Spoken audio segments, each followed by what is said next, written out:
Sul canale vi ho parlato spesso di bot di Telegram, applicazioni per telefono, programmi per computer, ma mai di estensioni per il browser, e vi assicuro che ce ne sono di molto interessanti.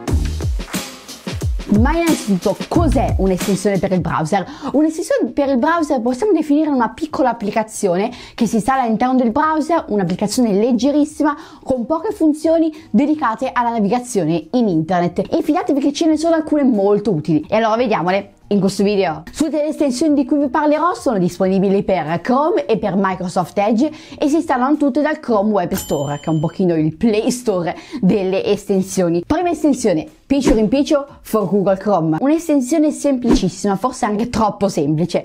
Infatti, dopo averla installata, appare nel menu delle estensioni in alto a destra, e mentre state vedendo un video su YouTube o anche su altre piattaforme, cliccando il logo dell'estensione, il video uscirà dal suo posto originale e diventerà un piccolo quadratino fluttuante sullo schermo al di sopra di tutte le applicazioni, in modo che voi potete anche ridurre con il browser, aprire altre applicazioni, andare su altre schede del browser, ma comunque avere sempre il vostro video in primo piano e quindi poterlo continuare a vedere. Potete ridimensionare la finestra del video, quindi per renderla più grande o più piccola, potete mettere in pausa il video direttamente dal quadratino, oppure tramite l'ultimo tasto, quello con la freccetta, potete riportarlo nel suo posto originale all'interno del sito. Un'estensione che forse è anche troppo semplice perché ha solo questa funzione, non ne ha altre, che però è abbastanza sconosciuta ma è molto utile. Io la uso tantissimo. Seconda estensione, Session Buddy. Quando state facendo una ricerca avete tantissime schede aperte nel browser e magari dovete spegnere il computer e tutte quelle schede le perdete.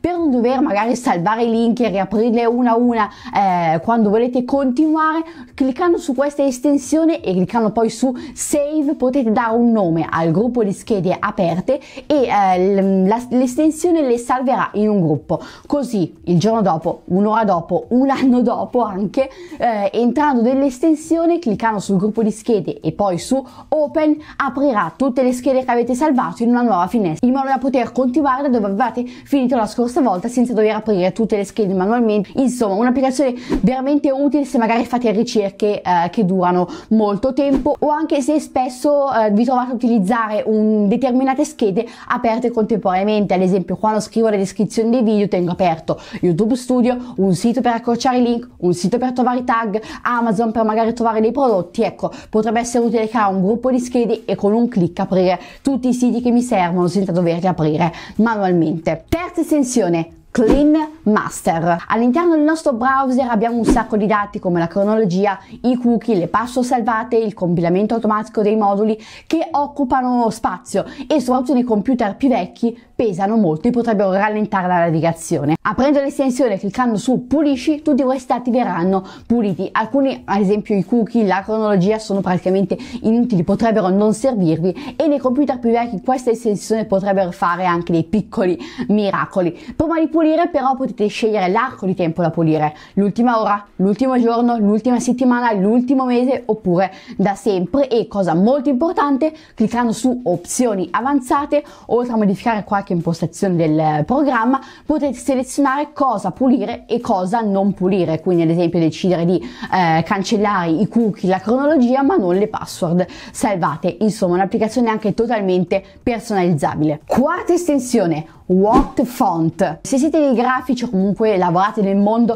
della grafica, banalmente fate miniature per i video su YouTube, vi sarà capitato di vedere un bel testo su internet con un bel carattere che volete riutilizzare per il vostro progetto. Ma come fare a capire quale carattere è stato utilizzato? Beh, questa estensione, dopo averci cliccato sopra e dopo aver selezionato il testo da individuare, ci dirà quale carattere è stato utilizzato, con quale dimensione, quale famiglia del carattere e quale colore. Insomma, abbiamo tutte le informazioni disponibili per replicare quella scritta, e successivamente, cercando su Google il nome del carattere, potete tranquillamente scaricarlo. E l'ultima estensione di oggi è Keepa. È un'estensione famosissima, troppo famosa, ma se siete alle prime armi col mondo dell'estensione e non la conoscete, dovete per forza installarla, quindi installatela subito senza neanche sapere a cosa serve, ma a cosa serve. Dopo averla installata e esserci registrati, ogni qualvolta andiamo su una pagina Amazon di un prodotto, in basso alla descrizione dell'articolo troveremo un grafico creato da questa estensione con l'andamento del prezzo del prodotto nuovo, prodotto venuto e spedito da Amazon, usato, ricondizionato, di Amazon Warehouse, insomma di tutte le tipologie di store disponibili. Ma cosa serve questa estensione? Serve principalmente a capire se il prezzo che stiamo vedendo è realmente il prezzo più basso o nel corso del tempo ci sono stati altri prezzi più bassi, e quindi potrebbe convenire aspettare magari anche solo qualche giorno per comprare quel prodotto pagando di meno. Potete scegliere l'arco di tempo da analizzare, quindi l'ultimo giorno, l'ultima settimana, gli ultimi 3 mesi oppure da quando è stato commercializzato, e vi assicuro che è un'estensione molto utile se fate acquisti su Amazon,